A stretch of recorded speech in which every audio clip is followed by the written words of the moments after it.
Shri Ram ji Gurukul institute के YouTube channel पर आप सभी विद्यार्थियों का हार्दिक स्वागत है। विद्यार्थी, आज हम आपके सामने उपस्थित हैं intermediate English pros first lesson के साथ। जैसा कि आप जानते हैं कि पिछले 4 वीडियो के माध्यम से आपको जो है कि फर्स्ट लेसन के कुछ पैराग्राफ्स के मीनिंग और उनके एक्सप्लेन आपको बताए और समझाए गए हैं। जहाँ से जो शेष रह गया है वहाँ से आज हम आपको बताने की कोशिश करेंगे। आइए देखते हैं। यहाँ पर सबसे पहले मीनिंग नोट कर लीजिए विद्यार्थी, उसके बाद फिर हम जो है आगे बढ़ेंगे। सर्वप्रथम देखिए यहाँ पर एक्सप्लेन है। एक्सप्लेन मीन्स विद्यार्थी व्याख्या करना या समझना। आगे विद्यार्थी देखेंगे बास्केट मीन्स आपको मालूम है टोकरी, पहले ही बताया गया है। यहाँ पर विद्यार्थी आप देखेंगे एक्सटेंडेड मीन्स दिया। आगे आप देखिए ग्रेचुइटी मीन्स विद्यार्थी उपहार में दी गई धनराशि। आगे आप देख रहे हैं सब इंस्टीट्यूट मीन्स एक वस्तु के स्थान पर कोई अन्य वस्तु, यानी कि एक वस्तु के बदले दूसरी वस्तु देना। रियलाइज मीन्स विद्यार्थी महसूस करना। आगे आप देखेंगे विद्यार्थी at once what offence means विद्यार्थी खराब व्यवहार या आक्रमण। आगे आप देखिए given this child of 9 dressed means आपको मालूम है कपड़े। Rags and un rags means फटे हुए अथवा चिथड़े। एज ऑफ स्टारवेशन मीन्स विद्यार्थी आप एक साथ देख लीजिए। एज ऑफ मतलब स्टारवेशन मीन्स भूखमरी के कगार पर। आगे विद्यार्थी देखिए रश्ड हर चीन मीन्स विद्यार्थी मतलब अपना चेहरा उठाया। एक साथ है यहाँ पर, आप बढ़िया से समझते चलेंगे, कोई समस्या नहीं होगी, हम बहुत ही इत्मीनान से आपको बताएंगे। आगे आप देखिए reached into the basket and with all the pride and graciousness means विद्यार्थी आप नोट कर लीजिए सान ऑफ लेडी हैंडेड मीन्स विद्यार्थी दे दिया।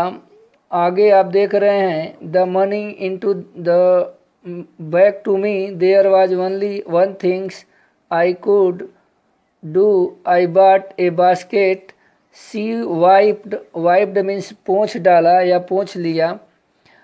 आइज मतलब अपनी आँख को अथवा आंसुओं को। आगे विद्यार्थी डैश्ड मीन्स आप देखिए यहाँ पर आपका जो हो जाएगा तेजी से दौड़ गई। आगे आप अगला माने देखिए आपके सामने down the platform headed for some grass, यानी कि हेडेड फॉर मीन्स की तरफ। यहाँ पर हेडेड फॉर मीन्स की तरफ, ग्रास हट मतलब कि ग्रास मीन्स आप जानते हैं कि मतलब छप्पर का अथवा घास का। हट मीन्स झोपड़ी अथवा कुटिया। वुड हैव एट लीस्ट मतलब कम से कम 30 मतलब जानते हैं आप 30 सेंट्स माने सिक्के। दैट नाइट मतलब कि उस रात। आगे विद्यार्थी देखिए I told this story of to prime minister Pandit Jawaharlal Nehru. I told him it was one reason means विद्यार्थी कारण। I had fallen in love with India. Fallen मतलब पड़ गया, मतलब भारत के प्रेम में। The people I saw India those in the village as well as the in high office means विद्यार्थी आप जो है कि आराम से नोट कर लीजिए मतलब उच्च पद पर।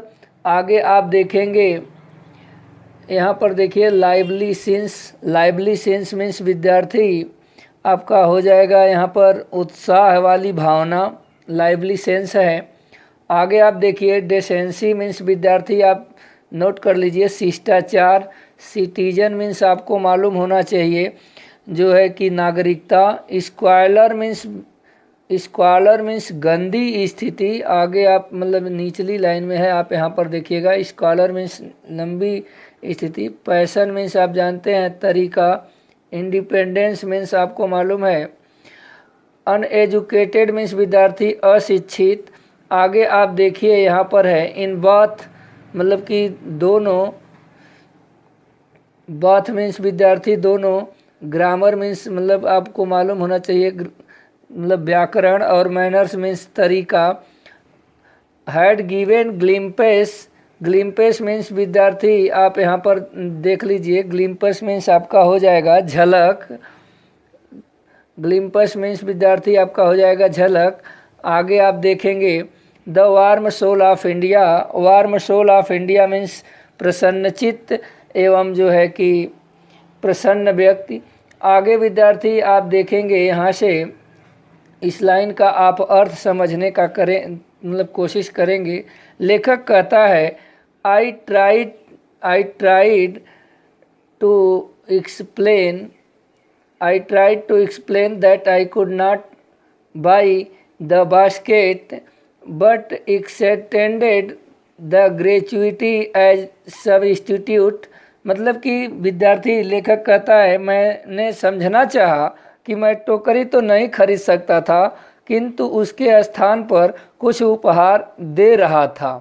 मतलब लेखक की ये, मतलब जैसा कि आप जानते हैं कि उसके पास कोई जगह नहीं रह गई थी सामान लेने के लिए, इसलिए जब वह बच्ची को देखा तो उसने सोचा कि आखिर अब सामान तो मैं कुछ ले नहीं सकता, लेकिन मैं इसके बदले में अलग से कुछ दे सकता हूँ।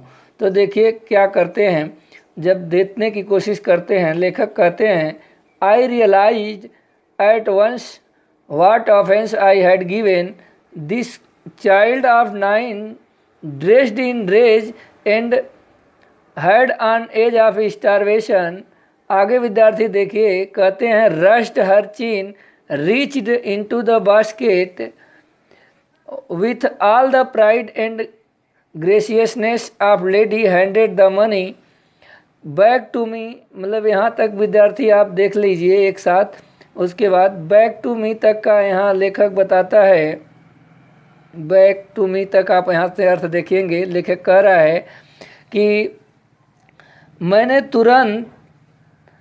तुरंत अनुभव किया, महसूस किया कि आखिर मैं ऐसी कौन सी गलती कर बैठा जो 9 वर्ष की इस बालिका ने, जो मतलब चिथड़े कपड़े को पहने हुए थी तथा भूखमरी के कगार पर थी, अपना चेहरा उठाया और जो है टोकरी में हाथ डाला तथा एक संभ्रांत महिला के भांति पूरे गर्व और शान के साथ मुझे पैसे वापस कर दिए। आगे लेखक कहते हैं I was only one things could do, मतलब कि जो है अब मैं केवल एक ही काम कर सकता था। आगे I bought the basket, I bought the basket मतलब कि मैं उसकी टोकरी खरीद लिया। सी वाइप्ड, आगे आप देखिए her eyes smiled and dashed down the platform headed for some grass hut that would have at least 30 cents। विद्यार्थी आप यहाँ से देखिए, यहाँ तक का अर्थ आपका। लेखक कहता है कि जो है जब मैं उसकी बालिका की टोकरी को खरीद लिया तब उसने अपने आंसू पोंछ डाले, मुस्कुराई तथा घास की किसी झोपड़ी में जाने के लिए प्लेटफार्म से तेजी से दौड़ती हुई चली गई, जहां पर उसके पास कम से कम 30 सेंट तो होंगे। आगे कहते हैं I told this story to prime minister Pandit Jawaharlal Nehru. I told it was one reason it had fallen it मतलब in love with India. WC Douglas ji कहते हैं मैंने यह कहानी प्रधानमंत्री पंडित जवाहरलाल नेहरू को सुनाई। मैंने उन्हें बताया कि यही एक कारण था जिससे मुझे भारतवर्ष से प्रेम हो गया था। आगे लेखक कहता है the people I saw in India those in the village as well as those in high office have both pride and lively sense at decency and citizenship। विद्यार्थी लेखक कहते हैं जो लोग मैंने भारत में देखे, यानी कि जिन लोगों को भी मैंने भारत में देखा, उनमें चाहे वे किसी उच्च पद पर हों या गांव पर, गर्व तथा सद्व्यवहार और नागरिकता के प्रति एक जीवंत भावना, यानी कि दोनों का समावेश उन लोगों को के अंदर देखने को मिला। आगे लेखक कहते हैं विद्यार्थी, they also have a passion for विद्यार्थी यहाँ पर आप देखेंगे independence this beautiful child born in squalor and poverty uneducated in both grammar manners. विद्यार्थी यहाँ पर लेखक कहता है, यहाँ से देखिएगा, द ब्यूटीफुल चाइल्ड बॉर्न, मतलब ऊपर यहाँ से they also have a passion for independence, मतलब कि उनमें स्वतंत्रता के लिए तीव्र भावना भी है। आगे कहते हैं कि this beautiful child born in squalor and poverty uneducated in both grammar and manners had given me glimpse of the warm soul of India, यानी कि यह सुंदर बालिका जो गंदे स्थान तथा निर्धनता में पैदा हुई, जो व्याकरण तथा सद्व्यवहार दोनों में अशिक्षित थी, मुझे भारत की जीवंत आत्मा की एक झलक दिखा गई। विद्यार्थी ये इस पैराग्राफ का अर्थ है, और मतलब सबसे बड़ी बात इस जो पैराग्राफ में है, इस बालिका के प्रति कही गई। जैसा कि आप जानते हैं कि वह 9 वर्ष की बालिका को जब दान में जो पैसे मिल रहे थे तो उसने उसे लेने से इनकार कर दिया, और बड़े गर्व और स्वाभिमान के साथ जो है वह उन पैसों को जो है लेखक को वापस कर देती है। तब लेखक के अंदर मात्र एक विकल्प यही बचता है कि अब वह उसकी टोकरी को खरीद ले, और जैसे ही उसने मतलब उस बालिका की टोकरी को खरीद लिया, वैसे ही बालिका मतलब कि अपने आंसुओं को पोंछ डाला, मुस्कुराई और अपने घर की ओर चल पड़ी।